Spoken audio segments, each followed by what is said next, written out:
Welcome to Glioblastoma, aka GBM, a podcast brought to you by the Glioblastoma Research Organization, highlighting stories of GBM warriors, caregivers, medical advisors, and more.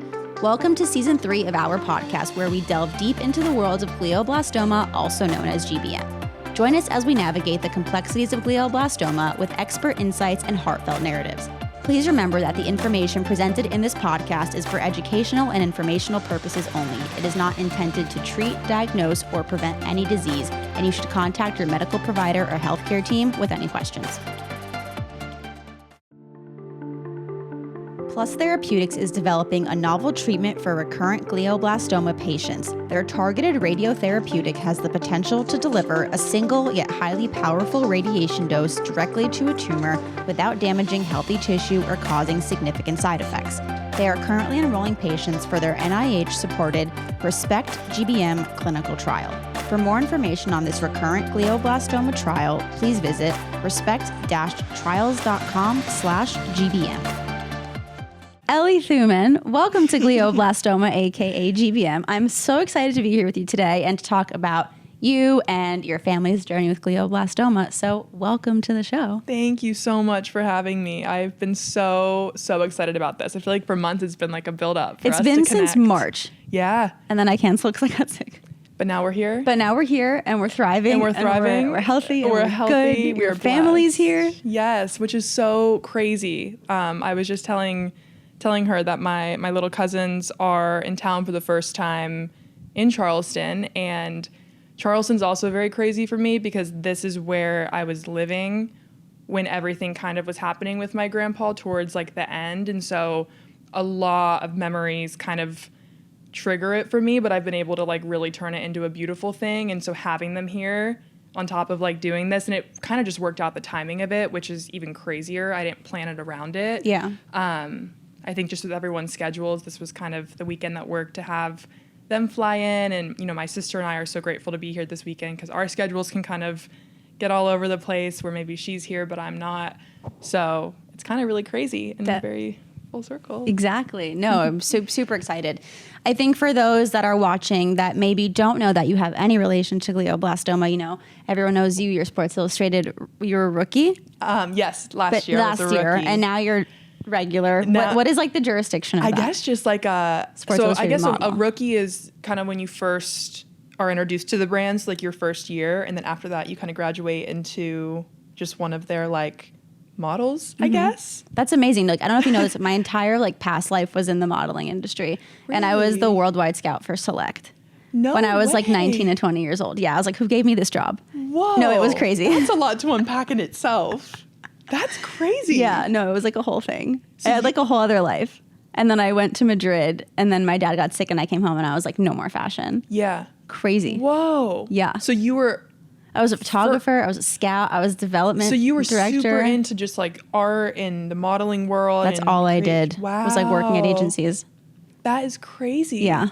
I need to pick your brain on that and how that experience was, because that is fascinating. You can interview me for your first podcast. There it is. That's our first podcast right there. Seriously, no, I think that'd be an interesting one for sure. Absolutely. So for those who don't know about your relation to glioblastoma, I'd love for you to walk our viewers/listeners through your grandfather's journey and just how glioblastoma has had an impact on your family.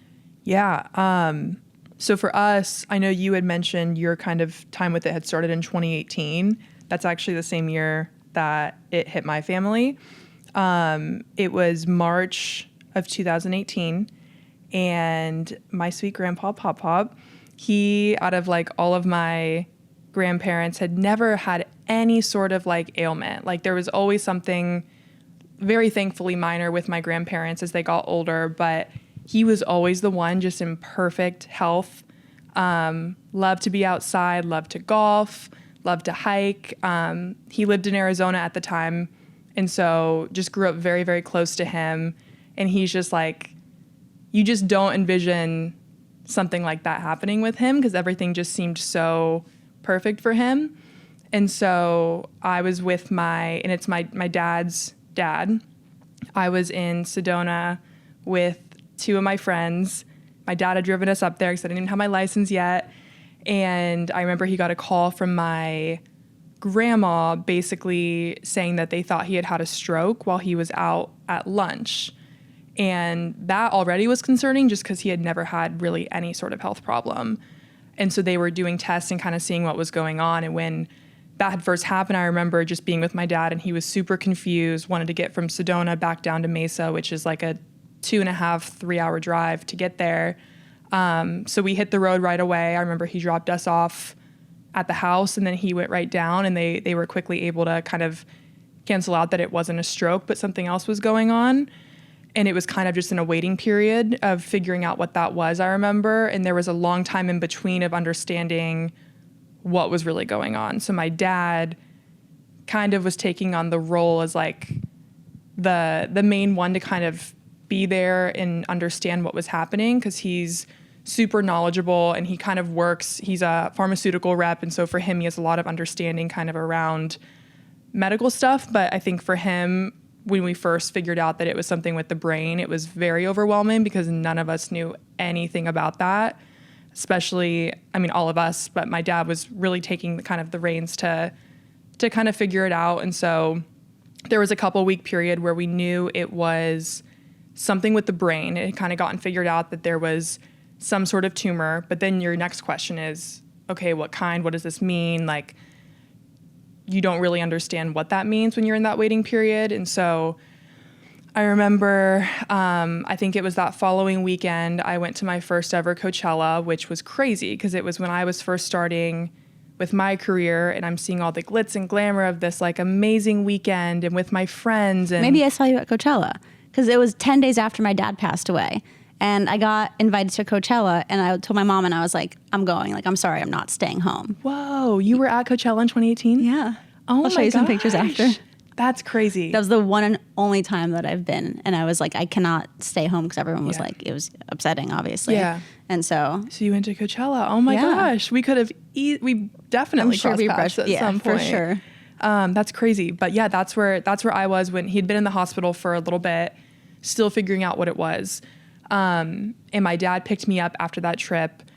I had had just such an amazing trip. And I remember he had said to me, but I was also so exhausted. I mean, you probably experienced it. Coachella can be just like very, very draining and tiring. And I was so excited to just get home and be in my childhood bed and just kind of relax after how overstimulating it was. And my dad had picked me up from the airport, and it was close to the hospital where my pop-pop was. And both of my dad's sisters were in town and his brother. And so everyone was kind of there in this waiting period. And he had said, he's like, why don't we just go by and have you say hi to Pop-Pop?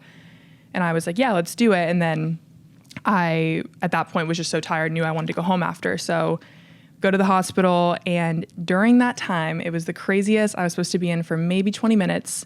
They get the phone call they'd been waiting for days, basically saying that it was like terminal cancer and that it was glioblastoma, which was the worst case through that research of, we know it's some sort of tumor, brain cancer, but what kind? And that's obviously the one when the doctors are first explaining it, you really pray it's not that. And so I'll never forget being in the room. And I know my dad to this day really kicks himself for that because it was such a fluke that I happened to be there. But I think we've been able to turn it into a beautiful thing that I think it really put a lot in perspective for me. And I'm honestly grateful that I was able to be there and, you know, comfort my family as I'm seeing my dad's sisters and him and everyone process that their dad is, you know, sick with the worst case possible. So I think, yeah, both of those experiences being with my dad when it was happening really kind of put a lot in perspective and helped me understand something. I'd never had anyone sick in my family before. And I think coming from such a crazy high weekend to then just instantly at 16 being put back into not only reality, but a very dark one, and one that opens up your eyes to sickness and what that can do individually to people, and seeing how everyone can cope with that. It was crazy. Like, I think it took me a really long time to like process that.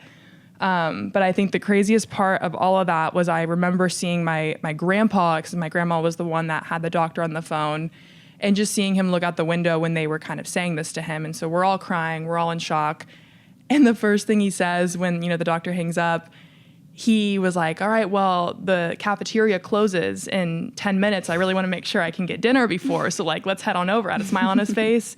And he makes us go over as he's filling up the biggest plate I've ever seen of food and just like eating his food and was so just like wanted us all to still be comfortable and eat. He was wanting me to have some of the ice cream, and it was just crazy because you think of what he just heard and how he was able to just like be back into the moment and want to take care of all of us rather than even process that for himself. Yeah. How did that make you feel? Like, I mean, yeah, like seeing that your grandfather was obviously prioritizing you guys, it's a lot. Yeah. And I think he did that from that first day it all happened until his very last day. We were his priority, and not only us, but his nurses, his doctors, any and everyone in between was always his priority.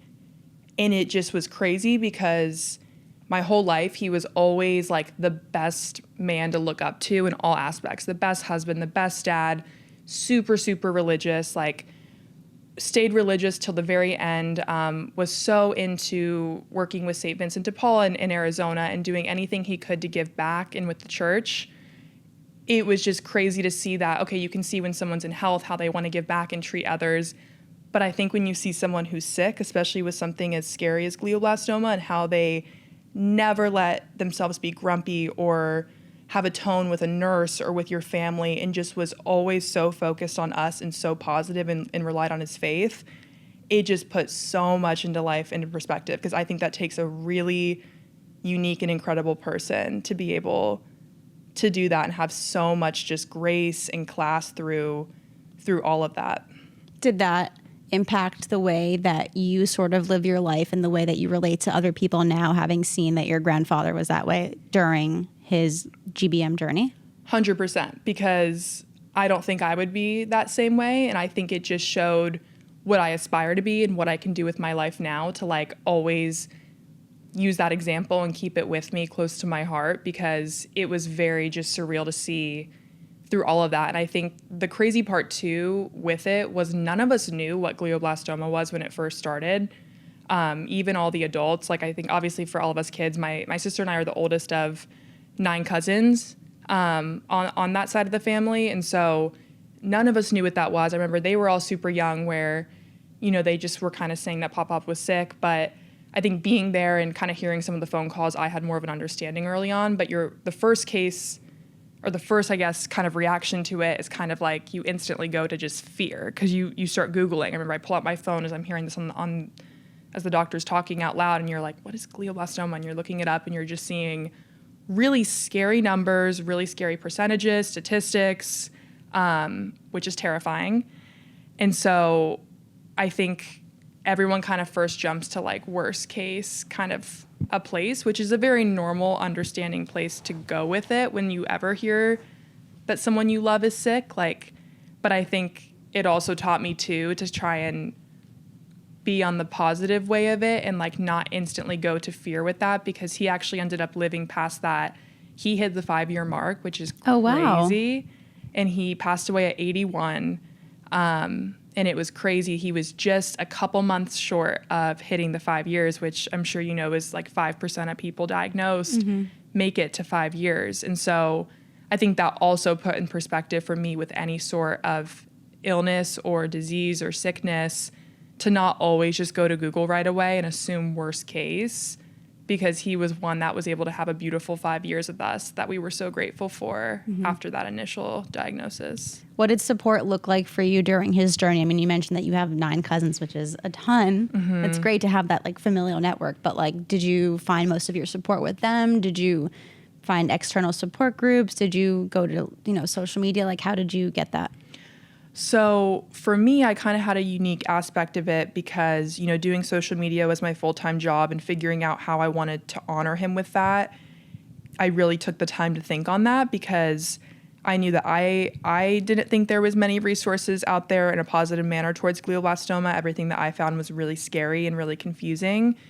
And so I thought the best thing I could do was try and find other people. And so I remember I made t-shirts. I was selling merch at the time, and I had all the proceeds from that go to his favorite St. Vincent de Paul in Arizona, which was his favorite organization to work with. And so that was really special. And I remember that he was so touched by that when it happened. And I would give him the shirts, and my whole family would wear them to like different Thanksgivings. And we definitely made more of a priority during that time to all have more meetups, because half my family lived in Colorado. And after my pop-pop got diagnosed, they actually moved back to Cincinnati because at the time they felt there was more resources for them with his diagnosis back there in Ohio, which is where he was from. They just wanted to be around friends and kind of that support and their doctors there.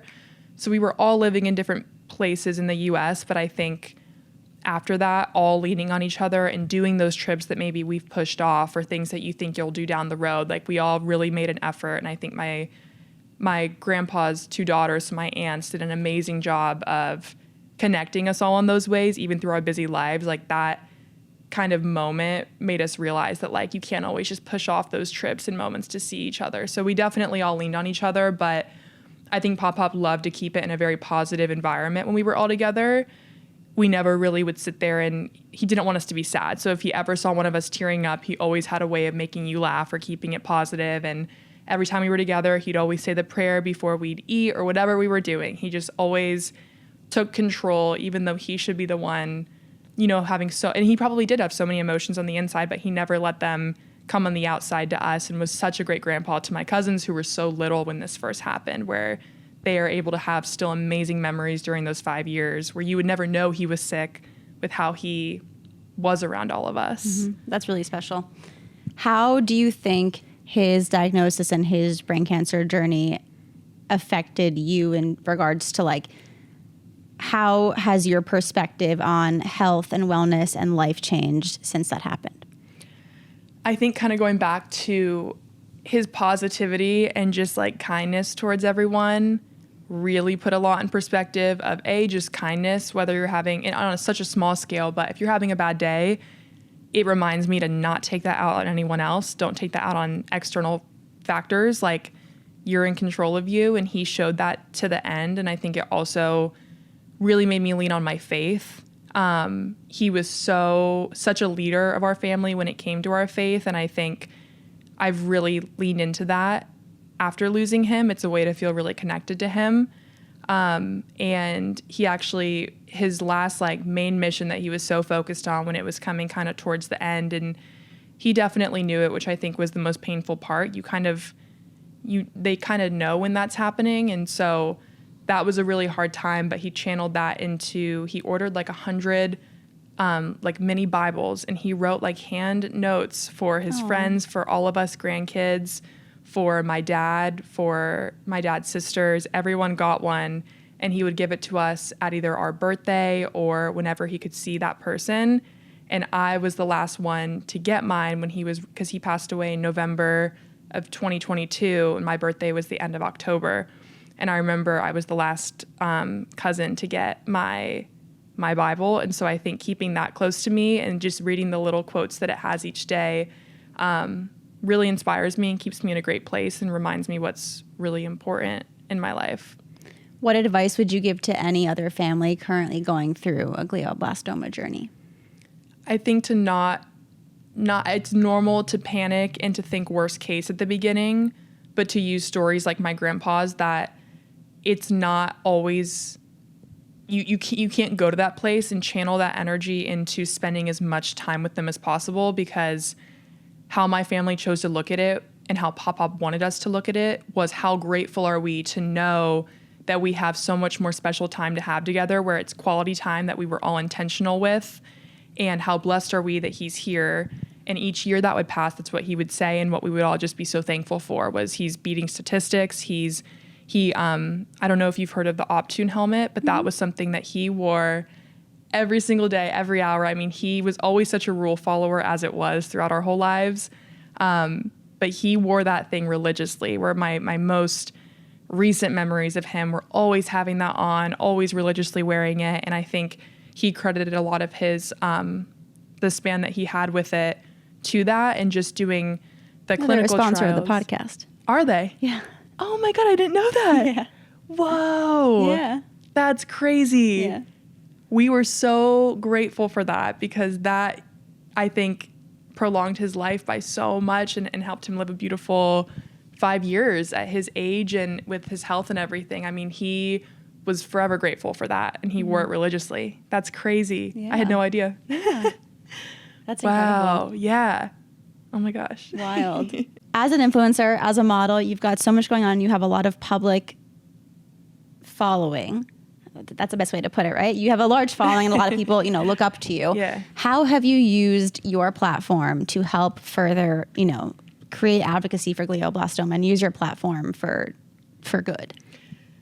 I have been able to create such a strong relationship with my followers that are also impacted by it. Every time I would post my pop-pop or the shirts that I sold, or would post resources or GoFundMes for other families that were being affected, the amount of DMs I would get of people saying, my uncle, my dad, my brother, my there was so many people that also had a tie to it. And I think that also was crazy to see, because when you look at numbers, it's like 11, 12,000 people a year are diagnosed.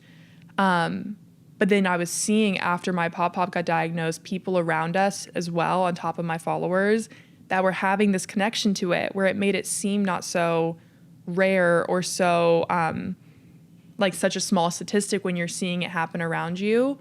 So I think that really put a lot in perspective for me, was seeing that with my followers and being able to have that connection. And it meant a lot to them always to have somewhere to go with that, and the resources that meant a lot to put out there. And I think just having a community of other people that are also affected and being able to talk about it makes it not feel like you're struggling alone. And I know even my grandpa was a part of support groups. I remember when he lived in Cincinnati, and my Pop-Pop and Nana would go on these like weekly like phone calls or Zoom meetings, and they would all connect. And that was a great outlet too. I think it just helps not make you feel so isolated, because it can feel isolating for them as well as the family and friends that are also affected by it. Definitely. And like looking forward, the advocacy work that you do, like how do you see yourself continuing to stay involved with advocating for glioblastoma, like helping families? Like what in a perfect world does like advocacy look like for you with your life and as busy as you are? I think for me, it's sharing not only my pop-pop story, but how beautiful we were able to create his story, and how he just was such a leader of that, and how he wanted, to the end of his life, like he wanted us all to just stay in such a positive, grateful manner and look at it like that. And I remember in the Bible that he wrote for me his big thing, because he understood to a degree my platform, and he would try. And he was such an intentional listener, where, maybe in family situations where you have little cousins running around and you all haven't seen each other in a while, he would always take that time to just sit there with me and really try and understand what it was that I do, which God bless his heart, because at the time I barely even knew. It was so confusing, so overwhelming, so new.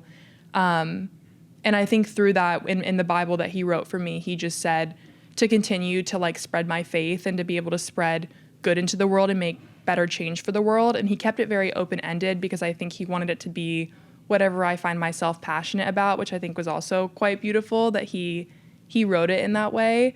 So I think continuing to share his story and trying to look at it in a positive manner as much as you can through something so hard, and connecting with my audience and giving them resources so they don't have to sit there and Google and see these scary numbers and scary things that you can find online, being able to find support groups and ultimately continue to raise money for the research and different support that these families can have. Because I think that's so important, because it's a diagnosis for not just one person, but for a whole family. And it affects you. I mean, you know that firsthand. It affects you so much for the rest of your life. Yeah.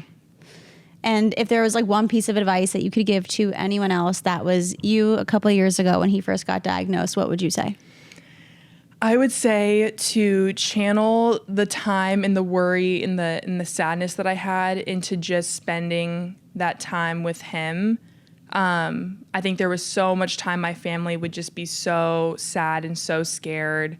And I think giving as much information that you can to your loved ones as possible, and being able to try and find a positive through all of it is what I think I would give the advice to myself, and to spend as much time with him as possible.